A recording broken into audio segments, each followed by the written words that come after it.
안녕하세요. 축진먹입니다. 첼시가 이번 이적 시장 독보적인 판매왕 중에 하나가 되고 있는데요. 저는 이번 여름 이적 시장에 판매를 잘하고 있는 팀 두 팀을 뽑으라고 하면 리버풀과 함께 첼시를 뽑을 수 있을 것 같습니다. 그리고 특히 첼시는 양적으로 압도적인 판매량을 보여주고 있습니다. 이번 영상에서는 첼시가 이번 이적 시장에서 거둔 판매 업적, 그리고 첼시가 이렇게 판매를 잘하는 이유, 그리고 아직까지 남아있는 매각 대상 선수들은 어떤 선수들이 있는지 하나씩 차근차근 알아보도록 하겠습니다. 먼저 첼시가 최근에도 이적 뉴스가 계속해서 빵빵 터지고 있어요. 지난 시즌 첼시의 서브 미드필더로도 활약했고, 그리고 마레스카가 레스터시티 감독일 때부터 같이 뛰던 듀스버리올이 이번에 에버튼으로 이적이 매우 근접하게 되었습니다. 로마노의 히어위고가 떴고요. 이적료는 2,500만 파운드에 400만 파운드 옵션이 있어서 총액 2,900만 파운드 정도의 에버튼으로 갈 것 같다고 합니다. 535억 정도고요. 레스터시티에서 첼시로 영입할 때 3천만 파운드를 주고 데려왔으니까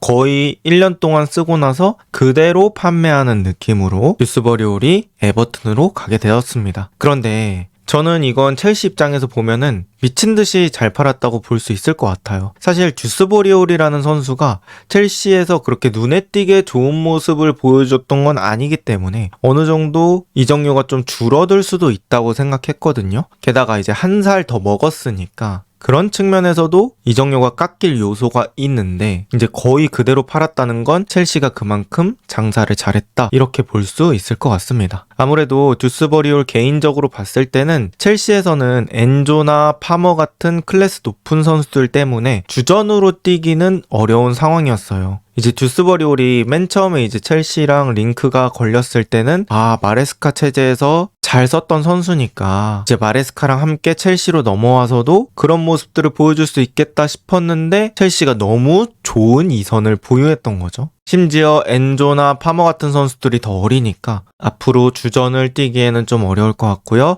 조금 더 수월한 주전 경쟁을 위해서 에버튼으로 넘어간 것 같습니다. 저는 근데 듀스버리올의 플레이 스타일을 봤을 때는 에버튼에서 꽤 잘 사용될 수 있을 거라고 생각을 하거든요. 에버튼이 롱볼 같은 걸로 전개하고 떨어진 공에 대해서 경합을 하는 경우가 많기 때문에 그런 경합 싸움, 힘싸움에서는 또 듀스버리올이 자신의 활동량이나 체력 같은 걸로 장점을 보여줄 수 있지 않을까 싶습니다. 그 다음은 레슬리 우고축쿠입니다. 우고축쿠는 포체티노 때 몇 번 기용되었던 04년생 수미입니다. 그런데 우고축쿠가 첼시에 계속 있는다고 하면 카이세도, 라비아, 산투스 이런 선수들과 경쟁을 해야 되기 때문에 사실 본인 입장에서는 여기서 주전을 당장 먹기에는 어렵겠다라는 판단이 있었던 것 같고요. 또 지난 시즌 사우스햄튼으로 또 임대를 갔었고 하다 보니까 이번 시즌 그냥 다른 팀의 오퍼가 왔을 때 수락해서 거기서 주전 경쟁을 할 것 같습니다. 그 팀이 바로 벌리고요. 또 우고축쿠 포텐은 있다고 평가받는 선수기 때문에 이 선수가 또 어디까지 클지를 지켜봐야겠죠. 벌리는 또 이번 이적 시장에서 나름 또 부지런하게 영입을 하고 있어요. 카일 워커, 티앙제브, 험프리스 등등 거의 10명의 선수를 영입했습니다. 그런데 벌리와 첼시 간의 이 이적 한 명이 아니라 총 3명 정도로 봐야 할 것 같아요. 일단 브로야가 최대 2천만 파운드, 우리 돈 369억에 벌리로 떠날 것 같다고 하는데요. 브로야 역시 첼시든 임대 가서든 그렇게까지 좋은 모습을 보여줬던 자원은 아니라서 이 선수 이적료 많이 받을 수 있을까라는 생각이 있었는데 최대 2천만 파운드라고 했을 때는 꽤 쏠쏠하게 판매를 하는 것 같습니다. 사실 브로야는 이번에 델랍, 주앙페드루 이런 선수들이 영입돼서 주전에 밀렸다기보다는 이전부터 어느 정도 주전에서는 벗어난 느낌이 있었습니다. 그리고 포체티노 때 브로야가 경기에 좀 뛰긴 했지만 퍼포먼스는 냉정하게 첼시에서 주전으로 뛰긴 어려웠거든요. 힘이나 열정은 있지만 살짝 투박한 느낌이 있어서 첼시에 남아있었어도 주전을 뛰지 못했을 것 같습니다. 그리고 이제 험프리스라는 센터백도 되고 사이드백도 되는 선수도 이제 24-25 시즌에 선임대 후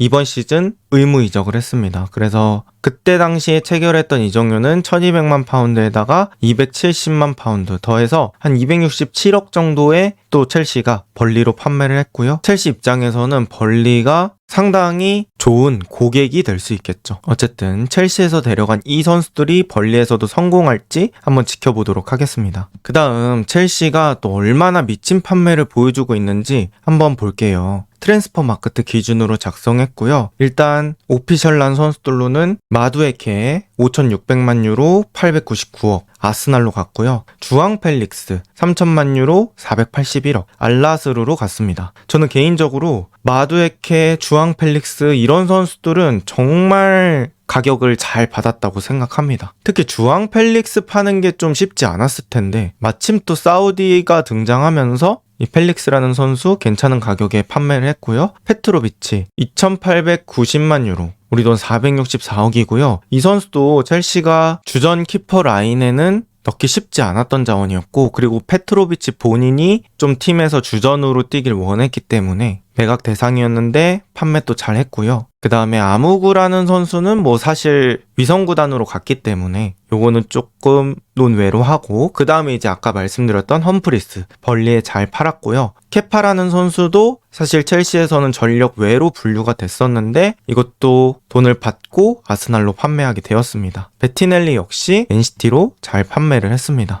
이런 것들을 봤을 때는 첼시가 뭐 단순히 판매하는 것뿐만 아니라 가격도 잘 받았다. 그리고 첼시의 기준으로 봤을 때는 엄청 필요하지 않은 자원들을 정리를 잘했다. 이것만 해도 되게 어려운 일이거든요. 자신들이 필요하지 않은 자원을 되게 깔끔하게 시원시원하게 파는 것 자체가 되게 힘든 일입니다. 그런데 정리를 잘했다. 이렇게 볼 수 있을 것 같습니다. 그렇다면 첼시가 판매를 잘하는 이유가 어떻게 될까요? 이거는 뭐 오피셜한 건 아니고 제가 한번 첼시의 상황과 이런 것들을 고려해서 여러 가지 이유들을 한번 생각해 봤습니다. 첫 번째 이유는 이번에 첼시가 판매했던 선수들의 연령대를 보니까 골키퍼를 제외하고는 대부분이 25세 미만이었어요. 그건 뭐냐? 어리니까 또 판매할 수 있는 그런 포인트들이 있다는 거고, 그럼 그 어린 선수들을 첼시가 어떻게 보유하고 있는지를 한번 봐야겠죠. 일단 첫 번째 이유는 첼시의 유스 시스템이 괜찮다고 생각합니다. 첼시의 유스를 거친 선수들만 해도 코너 갤러거, 뭐 무시알라, 메이슨 마운트, 마크 게이 이외에도 많은 좋은 선수들이 나올 만큼 이제 첼시 유스 시스템이 또 좋은 평가를 받고 있거든요. 그래서 첼시 유스에서 뛰었던 애들은 그래도 한번 긁어볼만 하겠구나, 이런 식의 생각을 할 수 있겠죠. 사는 구단 입장에서. 그리고 이제 두 번째, 어린 선수 선점 시스템이 있습니다. 이제 로만에서 구단주가 토드볼리 에그발리 체제로 바뀌면서 어떻게 보면 이적 기조가 좀 명확해졌잖아요. 어린 선수들을 먼저 데려온 뒤에 그 선수들 중에서 잘하는 선수들은 첼시에서 코어로 만들고 그렇지 않은 선수들은 판매를 하는 그런 시스템으로 가고 있는데요. 이런 것들이 지금 와서 돌아보니까 계속해서 결과를 내고 있다. 이렇게도 볼 수 있을 것 같아요. 그리고 첼시가 이제 어린 선수들 데려올 때 다른 구단에 비해서는 장기 계약을 가져가거든요. 이제 보통 영입하면은 뭐 4년이나 5년 정도 계약을 해버려요. 그런데 첼시는 7년, 8년 정도 계약을 합니다. 이런 장기 계약 시스템에는 또 판매할 때 좋은 요소들이 숨어 있다고 생각하는데요. 이제 오랫동안 첼시 선수들로 하면서 뭐 계속해서 임대를 돌리고, 임대 돌리는 동안 빵 터지면 그때 타이밍에 맞춰서 또 좋은 가격에 판매를 할 수 있겠죠. 그리고 긴 계약 기간을 가져간다는 건 이제 장부상에서는 이적료가 더 나눠져서 들어오기 때문에 그만큼 부담이 덜 되는 거거든요. 쉽게 얘기해 보겠습니다. 예를 들어 어떤 선수를 1,000억에 사왔다고 가정해 볼게요. 그러면 장부상에서는 5년 계약을 했다면 200억씩 나눠서 반영이 됩니다. 4년이면 250억씩 되겠죠. 그런데 첼시는 데려왔을 때 8년으로 계약했다고 치면 125억씩 반영이 되는 거잖아요. 그래서 첼시가 그렇게 장기 계약을 하면서 일단 선수 데려올 때도 부담이 없고, 부담이 없다 보니까 어린 선수들을 더 과감하게 데려올 수 있고, 그리고 이렇게 계약 기간이 많이 남았을 때는 구단이 어떻게 보면 선수보다는 갑의 위치에서 행동할 수 있거든요. 예를 들어서 계약 기간이 1년밖에 안 남았다고 가정해 볼게요. 구단은 이 선수를 현금화할 수 있는 타이밍이 이번밖에 없습니다. 그러다 보면 구단이 좀 급해질 수 있고 조금 싸더라도 현금화를 시키려고 하겠죠. 그런데 첼시는 애초에 계약 기간을 넉넉하게 잡아보다 보니까 판매할 수 있는 시간들이 되게 여유로운 겁니다. 그래서 또 여유로운 입장 속에서 이번에 안 팔면 내년에 팔면 돼 라는 그런 마인드가 있다 보니까 가격적인 측면에서도 조금 덜 손해를 볼 수 있는 거죠. 그리고 주급도 성과제 주급이에요. 여러분들도 아시겠지만 얘 주급이 너무 높아서 데려가려는 팀 없어 이런 식으로 얘기하는 거 들어보셨죠? 그런 말처럼 이 판매하는데도 주급이 너무 높으면 그게 장애물로 작용을 하는데요. 첼시는 성과제 주급을 원칙으로 한다고 합니다. 그래서 기본 주급은 일단 낮게 체결을 하고 성과를 내는 선수들한테는 주급을 올려주는 그런 식으로 계약을 하는 거죠. 가장 대표적인 사례가 이제 콜파머라고 볼 수 있겠고, 어쨌든 그래서 기본 주급은 이 선수 실력 대비 좀 저렴하게 책정이 되었다고 볼 수 있는데 주급이 낮으니까 이적하기에도 몸이 가벼운 거죠.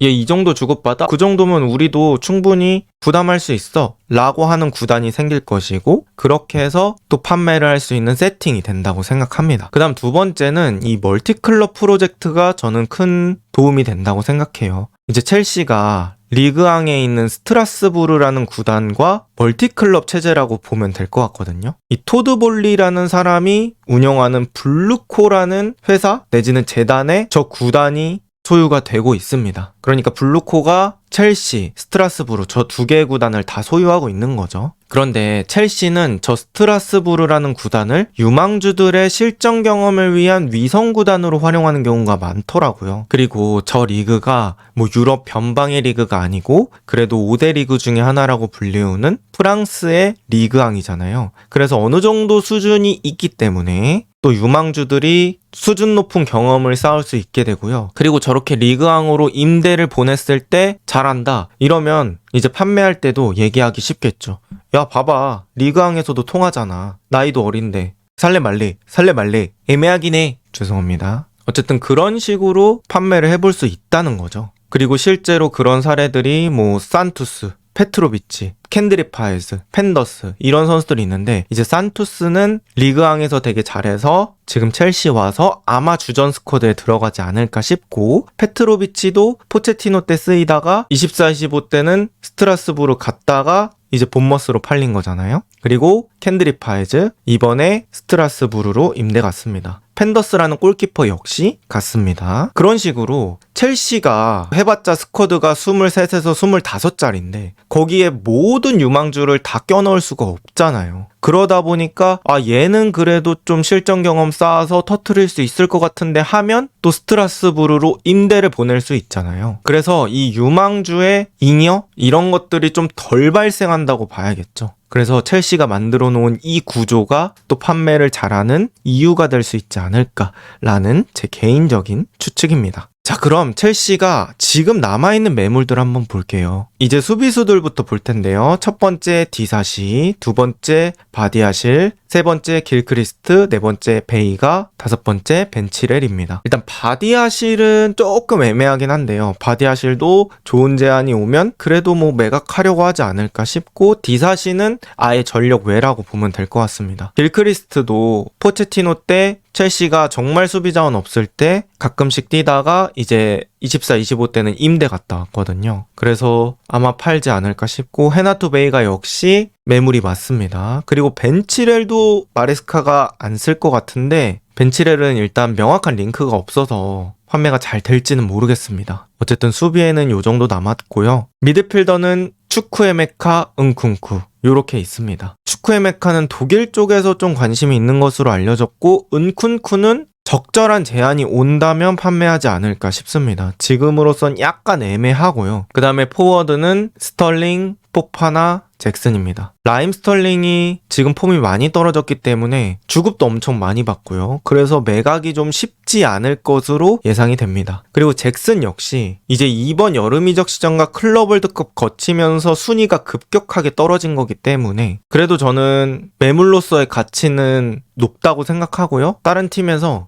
꽤 주의 깊게 지켜볼 자원이 아닐까 싶습니다. 그리고 다트로 포파나, 흔히 이제 첼시 팬분들은 공파나라고 부르거든요. 공격수 포파나 해서. 근데 공파나는 빅클럽은 아니고 중소클럽에서 관심을 가지지 않을까라고 생각을 합니다. 어쨌든 첼시가 많이 팔긴 했는데 또 그만큼 많이 남긴 했어요. 그래서 과연 이런 상황들을 첼시가 어떻게 헤쳐나갈지 또 기대를 해보도록 하겠습니다. 판매왕이 되고 있는 첼시. 첼시는 남은 매물들을 다 정리할 수 있을까요? 이번 영상은 여기까지입니다. 좋은 하루 보내세요.